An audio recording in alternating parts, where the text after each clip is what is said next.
نبی علیہ الصلوۃ والسلام فرمایل صحابه کرامو ته د بزنس او د تجارت فضیلت بیانې ترغیب ورکي. فرمای ما اکل احد طعاما قط خیرا من ان یاکل من عمل یدیه. بهترین خوراک طعام هغه دی چې هغه انسان په خپل لاس سره وګټي او ویخوري، کسب پیو کې حلال کسب وکي. او دلیل کې نبی علیہ السلام څوک پیش کوي وان نبی الله داود علیه السلام کان یاکل من عمل یدیه.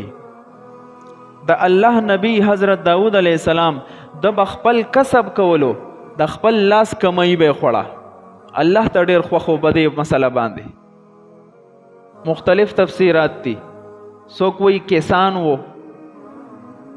او څوک وی لوهارو. قرآن عظیم الشان آیات ته هغه مفهوم داده چې دبا د اوسپنینا د مجاهدینو د لپاره زیره جوړولې، کم چې مجاهد په میدان جنگ کې اچي چې د تلوار اثر په نکېږي زیره، او دا غې نه چې به کومه کمای راتله ابې لګوله. د خپل لاس کسب نبی علیہ الصلوۃ والسلام صحابو ته د دې ترغیب ورکي. تیار ته بنه کینی کوشش پکې اوس څومره ملاویږي دا د تقدیر فیصله ده. ته به کوشش کې زمونږ په ذمه کوشش دی.